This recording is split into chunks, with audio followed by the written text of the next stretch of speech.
Pilihan raya umum tinggal beberapa hari lagi dan hari ini saya ada satu perkongsian menarik tentang PRU15. Semasa keputusan PRU15 diumumkan nanti, ini adalah kerusi-kerusi yang akan menjadi tumpuan. Contohnya di Gombak, di mana ramai yang menjangkakan Datuk Seri Azmin Ali akan tersungkur, ataupun di kerusi Sungai Buloh, tempat Khairi Jamaluddin bertanding. Ini adalah kerusi-kerusi panas PRU15 yang anda perlu tahu.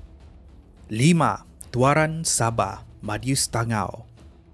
Adakah untuk PRU15 ini, kita akan melihat salah seorang ketua Pakatan Harapan tumbang di tempatnya sendiri? Pemimpin yang saya maksudkan ialah Datuk Seri Panglima Madius Tangau, Timbalan Presiden Pakatan Harapan dan juga Presiden APCO, sebuah parti komponen Pakatan Harapan. Datuk Madius telah menyandang kerusi Parlimen Tuaran sejak tahun 1999 lagi di bawah tikit Barisan Nasional. Pada tahun 2020, semasa pilihan raya Undangan Negeri Sabah, dia bertanding di kawasan Kiulu Tuaran tetapi kalah, menunjukkan sentimen rakyat terhadap beliau sudah merundum. Ini menimbulkan satu persoalan, adakah kekalahannya ini akan berulang untuk PRU15?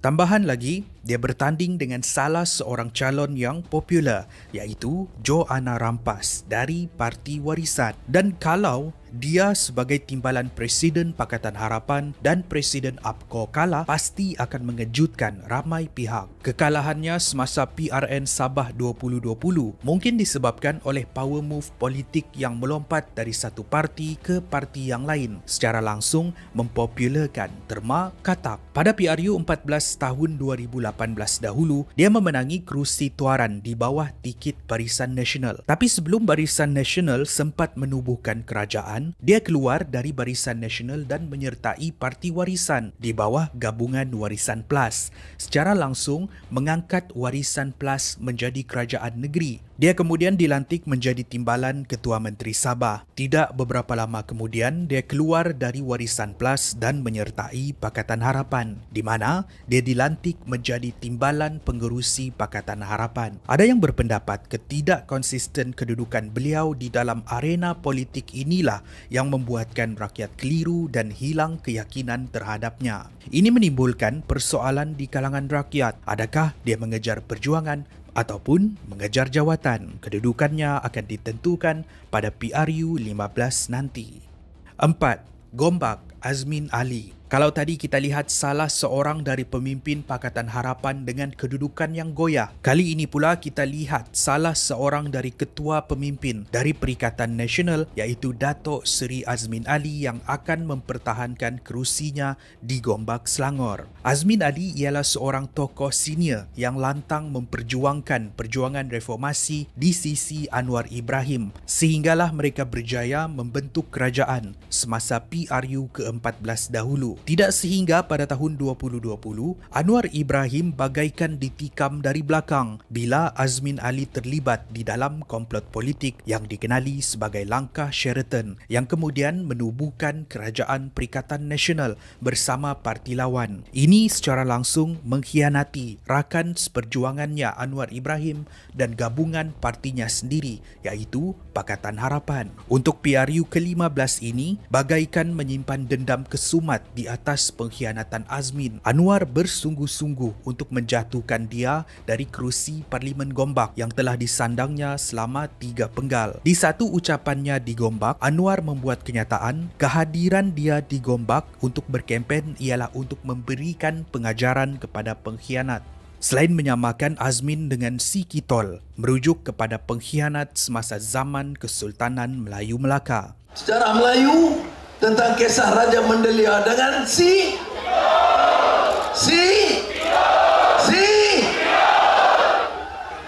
Kitol itu bila didapati khianat dan fitnah. Azmin Ali dari Gombak, biar dia kalah tuh di Gombak. Bukan itu sahaja, satu kajian dari Institut Darul Ehsan tentang PRU15 meramalkan Datuk Seri Azmin Ali akan mengalami kekalahan semasa pilihan raya nanti kepada calon Pakatan Harapan Datuk Seri Amiruddin dengan undian majoriti. Walau bagaimanapun, ini hanyalah ramalan dan ramalan semata-mata. Semuanya akan terjawab pada 19 November nanti. 3. Arau Perlis, Syahidan. Kerusi panas seterusnya ialah di Arau Perlis. Datuk Seri Syahidan Kasim telah menyandang kerusi Parlimen Arau sejak tahun 1986 lagi. Kawasannya menjadi tumpuan disebabkan kontroversi beliau tidak dicalonkan oleh pucuk pimpinan Barisan Nasional untuk bertanding di Arau. Walhal dia adalah seorang pemimpin senior dan dianggap sebagai seorang calon heavyweight di dalam Barisan Nasional. Ura-ura mengatakan dia telah dipinggirkan oleh Parti Barisan Nasional sebab tidak sehaluan dengan Presiden Parti. Walaupun begitu, dia memutuskan untuk melawan arus dengan bertanding di atas tiket parti lain, iaitu Parti Perikatan Nasional menentang Barisan Nasional, Warisan dan juga Pejuang. P003 Arau, Datuk Seri Syahidan bin Kasim. Keputusannya ini membuatkan dia dipecat daripada UMNO, sementara Datuk Seri Syahidan dengan bersahaja membuat kenyataan dia tidak peduli dipecat. Yang penting, dia dapat berjuang untuk penduduk Arau. Selain daripada Syahidan, terdapat beberapa orang lagi pemimpin senior BN yang tidak dicalonkan. Mereka juga bertanding di atas tiket Perikatan Nasional, iaitu Datuk Zahidi di Padang Besar Perlis dan juga Datuk Seri Dr. Ismail di Maran Pahang. Dua kawasan ini juga akan menjadi tumpuan semasa PRU ke-15 pada 19 November nanti. 2. Sungai Buloh, Selangor, Khairi Jamaluddin. Seorang lagi pemimpin Barisan Nasional yang seakan dipinggirkan semasa pengumuman pencalonan Barisan Nasional pada 1 November 2022. Ramai yang dikejutkan dengan kawasan tempat Khairi Jamaluddin bertanding. Bukan di Rembau, kawasan yang disandangnya sejak tahun 2008 lagi, tetapi di Sungai Buloh, antara kubu kuat Pakatan Harapan. Menurut Khairi, dia yang memohon dari pucuk pimpinan parti untuk bertanding di situ. Ini disebabkan dia tidak melihat nama dia dicalonkan di mana-mana kawasan. Dengan erti kata lain, keputusan Khairi untuk bertanding di Sungai Buloh adalah satu keputusan saat-saat akhir. Walaupun berhadapan dengan cabaran yang agak besar, Khairi yakin dapat memenangi kawasan Parlimen Sungai Buloh. Malah, dia adalah antara calon yang popular di kalangan calon yang bertanding semasa PRU 15 nanti. Sehingga ada yang menyifatkan dia sebagai calon Perdana Menteri kelak. Khairi akan berhadapan dengan calon daripada PH, PN, GTA dan juga PRM. Ada yang berpendapat kalau dia dapat memenangi kerusi Sungai Buloh, kawasan parlimen milik PH semasa PRU ke-14 dahulu, Khairi akan membuktikan yang dia adalah seorang pemimpin yang masih relevan. Adakah aura dia sebagai idola di kalangan pengundi muda dulu dapat membantu kemenangannya? Adakah kelantangannya di dalam mempersoalkan pucuk pimpinan parti akan menunjukkan dia sebagai seorang pemimpin yang berani, ataupun rakyat akan menilai dengan kerjanya sebagai Menteri Kesihatan? Seperti juga kerusi-kerusi panas yang lain, semuanya akan ditentukan pada 19 November nanti. 1. Tambun Perak, Anwar Ibrahim.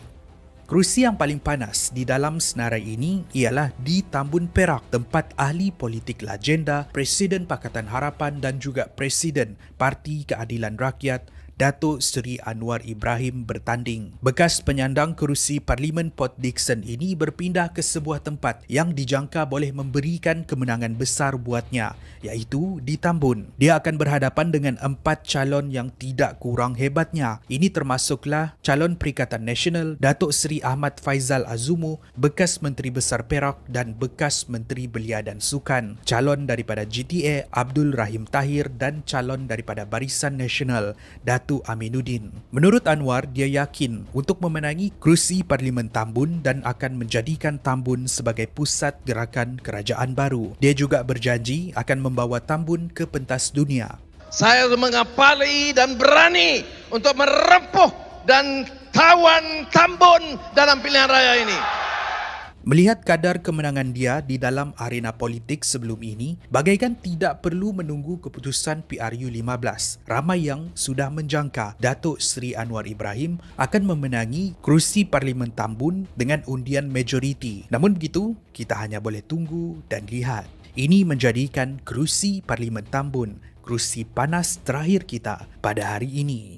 Terima kasih kerana menonton. Itu adalah perkongsian kita pada hari ini. PRU tinggal beberapa hari lagi. Semoga apa yang saya sampaikan di Kupi-Kupi Go dapat membantu anda untuk membuat keputusan ataupun melihat sedikit sebanyak tentang politik di negara kita. Sedikit pengumuman, saya akan mulakan kembali Kupi-Kupi Seram di episod yang akan datang. Bila saya akan maklumkan kemudian, pastikan anda subscribe, pastikan anda like dan share video ni, share dengan rakan-rakan anda khususnya yang baru pertama kali mengundi.